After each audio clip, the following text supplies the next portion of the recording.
Kanina nag-post ako sa grupo no. Natuwa naman ako dito sa nakakuha na pinost ko na magpapalinis ng isang aircon split type at saka isang repair. Nakakatuwa naman sa pinasahan ko kasi nagpadala pa ng picture. Parang gusto patunayan talaga na siya uli sa susunod. Pero okay yun yung ganun. Pinapaita niya yung ginagawa niya. Nagiging transparent siya para siguro para hindi ako kabahan kasi pinasa ko sa kanya o siguro dapat parang sinasabi niya pagkatiwalaan ko siya.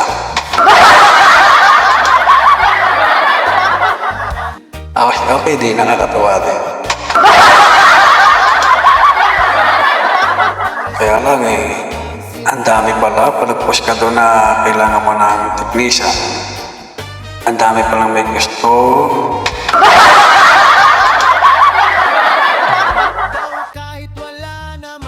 Marami palang gustong kumita.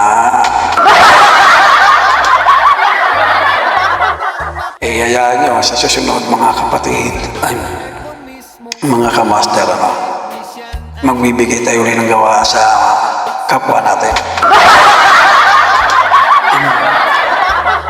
Kapwa natin technician para magbigayan lang. Kanya lang, pag binibigyan kayo ng gawa, dapat yung pulido. Maski hindi man pulido, magkaroon ng back job, dapat babalikan Kasi kawawa rin yun ang bibigay ng gawa. Wala na nga kaming kinita. Nagpasa na nga kami ng kita. Nagpasa ng gawa. Tapos pag mag-back job, kami pa mga problema araw.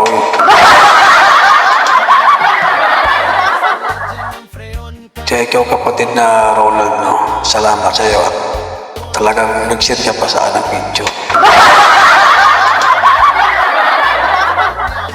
Kung anong ginagawa mo at anong iulit at anong sira.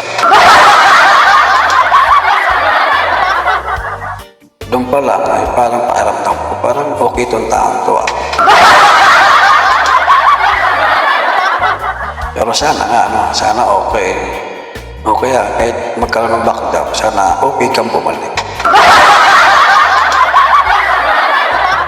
Oo, para sa susunod, pag kailangan uling pasahan kita. Hindi naman ako nangingi ng porsyento. Kahit nga 5 piso. Pero yun lang, inaalala ko lang, biro-biro, Doon pala sa grupo natin, ang dami pala talaga naghahanap ng trabaho, ng gawa. Kasi yung post ko na yan, ang dami nag-comment Ang daming gusto ng Ninoy. Ganun ba kasarap ang Ninoy? Dile yo lड़कियां मिले पे भाई. Pero iwasan lang natin manloko ng customer Hindi maganda kasi yun. Ang pagtulong may kapalit yun, nakaputihan. Ngayon pag ang customer may gago, huwag man ang gawan. Pero kahit nga gago, trabaho naman ang hanap natin, di ba? Hindi gagawin pa rin natin yun. Ngayon, pag natapos hindi nagbago, di wag nang balikan sa susunod.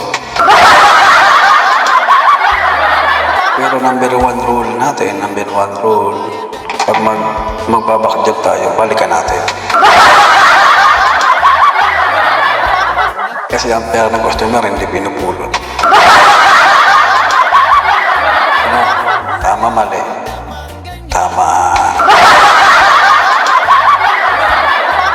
Wag lang puro pera ang titingnan natin. Basta again pag nangailangan ako ng gagawa, panagpos ako doon.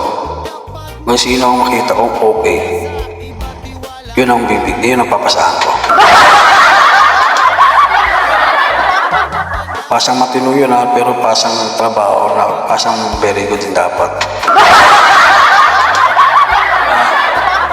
Hindi pagpunta doon parang gusto mo na agad kunin yung wallet.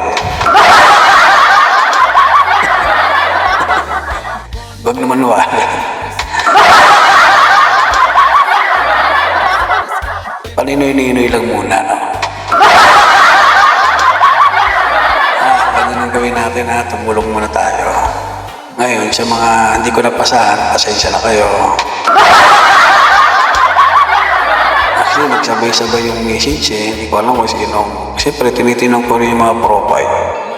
Kung okay yung profile, di ba? Kita naman yan Maski freelancer, okay lang. Basta malaga matino.